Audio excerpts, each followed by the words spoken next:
The great wall of China. दुनिया के इन 7 अजूबों में से सबसे ज्यादा जिसकी हालत खास्ता है वो है the great wall of China. अगर आप गूगल मैप खोल करके देखो और सर्च करो the great wall of China तो तुम्हें ये ग्रेट वॉल पूरी तो नहीं दिखने वाली। जहाँ गूगल मैप का एरो जाता है वहाँ तो ग्रेट वॉल दिखती भी नहीं। इनफैक्ट अगर तुम उसी जगह पर जूम करके देखोगे तब भी दीवार नहीं दिखने वाली। उस पर से ये चाइना वाले क्या दावा करते हैं कि हमारी वॉल स्पेस से भी देखी जा सकती है। देखो दरअसल इस वॉल का जो 1/3 भाग है वो या तो पूरी तरह से ध्वस्त हो चुकी है या फिर पेड़ पौधों ने उसे अपने चपेट में ले लिया है और बचा सिर्फ इसका एक भाग वही देखने लायक है जो अभी तक टिका हुआ है, जिसे 1970 में लोगों के लिए खोल दिया गया था, यानी कि टूरिस्ट प्लेस बना दिया गया था।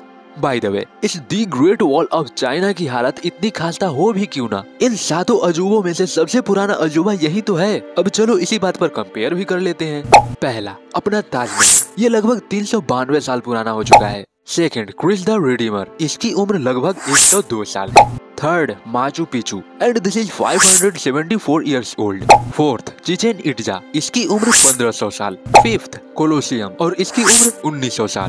सिक्स्थ, पेट्रा और इसकी उम्र 2300 साल। एंड लास्ट में इन सबसे भी पुराना the great wall of China, इसकी उम्र पेट्रा से सिर्फ 300 साल ज्यादा है, यानी कि पेट्रा का बड़ा भैया the great wall of China लगभग 2600 साल पुराना है। अभी ये तो कुछ भी नहीं, आगे मैं तुमको और भी ज्यादा कुछ बातें बताऊंगा तो तुमको पता चलेगा इसकी उम्र तो 4600 साल पुरानी है। लेकिन कैसे, ये जानने के लिए तुम्हें इस वीडियो को लास्ट तक देखना पड़ेगा। अब देखो, तुम्हें ये तो पता ही होगा कि इसका निर्माण 7th सेंचुरी से स्टार्ट हुआ था, बट तुमने ये भी सुना होगा कि इसका निर्माण तो 3rd सेंचुरी या फिर 5th सेंचुरी से हुआ था। तो क्या जो मैंने तुमको बताया कि इसका निर्माण 7th सेंचुरी से हुआ था ये मैं गलत बता रहा हूँ? तो नहीं, दरअसल बात यहाँ पर ये है, चाइना का जो पहला बादशाह था मिंग वंश का, जिसका नाम हुआंग करके था, उसने ही इस दीवार को बनाने में सोचा था 3rd सेंचुरी में। और कहा जाता है कि वो बादशाह बस सोच करके ही मर गया था, लोगों को बता करके। जिसके बाद आने वाले जो बादशाह बने उन्होंने ही इस हुआंग के सोच को खरा उतार डाला। उसके बाद से ही मिंग वंश के जितने भी बादशाह आए उन्होंने इस दीवार को बनाना जारी रखा और तब तक बनाया जब तक कि इसकी लंबाई 8850 किलोमीटर ना हो गई। अभी ये लंबाई तो कुछ भी नहीं, इसकी लंबाई तो 21,196 किलोमीटर थी। बट कैसे, ये भी तुमको आगे पता चलेगा, बस वीडियो में बने रहो। बाय द वे, हम ये बोल सकते हैं कि इस वॉल को बनाने में किसी एक बादशाह का हाथ नहीं था, इसे कई बादशाहों ने मिलकर के बनाया। बाय द वे, एक सच्चाई बात बताऊं, बादशाह तो ऐसे ही बदनाम है कि इस धरोहर को इस बादशाह ने बनाया, इस इमारत को इस बादशाह ने बनवाया। बट सच्चाई तो ये है कि किसी भी धरोहर या फिर किसी भी महल, इमारत या फिर एक छोटे से छोटे घर को भी बनाने में मजदूर लगते हैं, ना कि कोई बादशाह। और इस वॉल को भी बनाने में मजदूर लगे थे, वो भी 1-2 नहीं 20 लाख, जिनमें से तो आधे मारे गए थे भूख प्यास और बादशाहों के अत्याचार से। बिना रुके उन मजदूरों से काम लिया जाता था और जो मजदूर भूख प्यास से मारे जाते थे उसे उसी वॉल के नीचे चुनवा दिया जाता था, जस्ट लाइक अपनी अनारकली। बाय द वे, तुमको ये तो पता होना ही चाहिए कि इस वॉल को बनवाया ही क्यों गया था, इन हुआन चच्चा के दिमाग में ये सोच आई ही क्यों थी। तो चलो मैं तुमको फ्लैशबैक में ले चलता हूँ।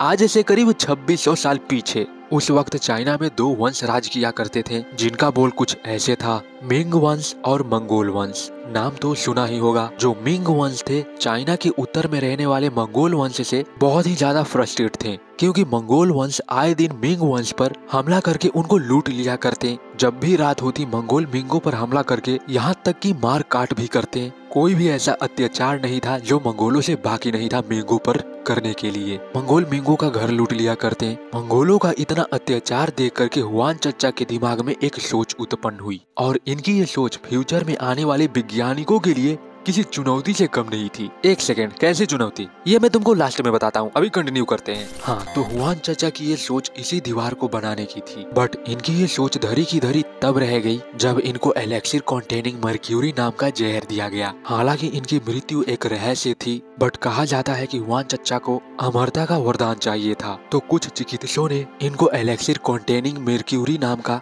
अमरता का अमृत पिला दिया गया, जिसे पीकर हुआन चचा अमर हो गए। अब चूंकि ये तो अमर हो गए थे तो इनकी बस की तो बात नहीं थी इस दीवार को बनवाने की। इसलिए इनके बाद जो मरने वाले बादशाह बने, यानी कि जो अमर नहीं थे वो मर सकते थे, उन लोगों ने ही यानी कि मरने वाले बादशाहों ने ही इस दीवार को बनवाया। अब यहाँ पर फ्लैशबैक खत्म होता है। अब आते हैं प्रेजेंट में। आपने देखा होगा कि इस वॉल के साथ साथ लगभग 25,000 घर नुमा आकृतियां भी बनी हुई है, जिसमें लगभग 50 लोग रह सकते थे और इसका नाम वॉच टावर दिया गया था, WATCH। अब क्या तुमको पता है कि इसका नाम वॉच टावर ही क्यों है? जैसा कि नाम से ही प्रतीत हो रहा है, वॉच टावर। वॉच मतलब घड़ी नहीं, एक वॉच मतलब होता है देखना, यानी कि इस पर मिंग वंश के लोग खड़े होकर के देखा करते थे कि क्या मंगोल इनकी तरफ हमला करने के लिए आ रहे हैं या फिर नहीं। और जब मंगोल हमला करने के लिए आया करते थे तब इस पर मौजूद लोग रात के वक्त इस वॉच टावर पर ही आग लगा दिया करते थे। इनफैक्ट दिन के वक्त ये इस वॉच टावर पर झंडा भी गाड़ दिया करते थे। ये आग लगाना और झंडा गाड़ना एक सिंबल था मिंगो को अलर्ट करने का कि मंगोल हमला करने के लिए आ रहे हैं। बाय द वे, आपने इस वॉच टावर और वॉल पर छोटे छोटे छेद भी देखे होंगे। इसी छोटे छोटे छेदों की मदद से मिंग मंगोलों पर तोप दागा करते थे। अब अगर थोड़ा साइंटिस्ट वाले जमाने में आए, जिस वक्त टेक्नोलॉजी थोड़ा बढ़ चुकी थी और वैज्ञानिकों के दिमाग में ये चुल मचा था कि इस दीवार को जमीन पर बनाना तो कहीं हद तक सही है। ये साला कौन सा राजा था जो इस दीवार को पहाड़ों के पतले पतले चोटियों के ऊपर से ले गया है? ये कोई आम बात तो नहीं थी। अब अगर मैं यहाँ पर अपना ओपिनियन रखूं तो मुझे लगता है कि अधिकतर मजदूर इसी एरिया को बनाने में मारे गए होंगे। खैर, टेक्नोलॉजी जब थोड़ी आगे बढ़ी तब ड्रोन्स आए। तब साइंटिस्टों ने इस दीवार को ड्रोन के जरिए देखना चाहा। ड्रोन के जरिए जब दीवार को देखा गया तो पता चला कि इस दीवार के निचले हिस्से पर भी काफी सारे दरवाजे नुमा आकृतियां बनी हुई थी। अब इन दरवाजों को देख करके साइंटिस्ट सोच में पड़ गए कि इन दरवाजों को क्यों बनवाया गया होगा। आगे जाकर के साइंटिस्टों ने ही थ्योरी निकाली कि ये दरवाजा इसलिए बनवाया गया होगा ताकि मिंग वंश अपना भेष बदल करके इस दरवाजे के जरिए मंगोलों में जा मिलते होंगे और जो भी उनके बीच खिचड़ी पक रही होगी वो वापस आकर के अपने बादशाह को बताते होंगे। और दूसरी थ्योरी ये थी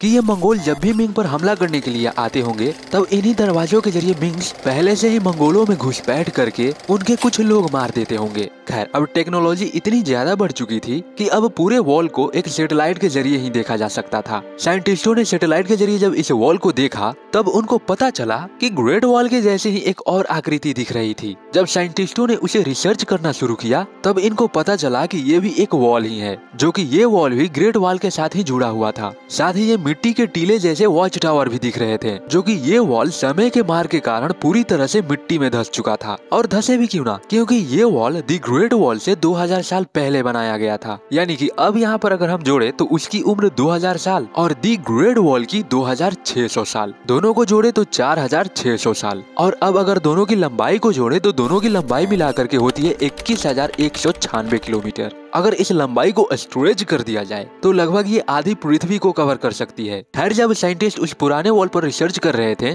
तो रेत के अंदर से उनको कुछ एरोहेड्स और कुछ लकड़ी के टुकड़े मिले थे जिस पर चाइनीज लैंग्वेज में कुछ लिखा गया था। रिसर्चरों ने जब इनकी कार्बन डेटिंग करवाई तो इनको पता चला कि ये लगभग 2000 साल पुराने हैं, जिससे कंफर्म था कि ये टूटी फूटी दीवार दी ग्रेट वॉल से 2000 साल पुरानी है। वहीं जब लकड़ी पर लिखे चाइनीज भाषाओं को चाइनीज एक्सपर्ट से पढ़वाया गया तब इनको पता चला कि ये वॉच टावर क्यों बनवाए गए थे, यानी कि जो मैंने तुमको पीछे बताया था उसी की वजह से। अब चलो मैं तुमको कुछ छोटी छोटी बातें भी बताता हूँ। जैसे इस दीवार को बनाने में सिर्फ मिट्टी और पत्थर लगे थे, साथ में चावल भी, यानी कि हम लोग आज जहाँ सीमेंट यूज करते हैं उस समय वो लोग मिट्टी और चावल यूज किया करते थे। दूसरी बात, जब इस वॉल को 1970 में लोगों के लिए खोल दिया गया था तो 14 साल बाद यानी कि 1984 में 3 दोस्त इस वॉल को घूमने के लिए आए। घूमने का तो छोड़ ही दो, वो तो इस पूरे वॉल का परिक्रमा करने के लिए आए थे, वो भी पैदल ही। और उनको ये परिक्रमा पूरा करने में 17 महीने लगे थे, यानी कि अप्रॉक्स 510 दिन। उम्मीद है कि तुमको ये वीडियो अच्छी लगी होगी। अगर लगी तो वीडियो को लाइक जरूर करना। मैं मिलता हूँ किसी और नेक्स्ट वीडियो में, तब तक के लिए बाय बाय।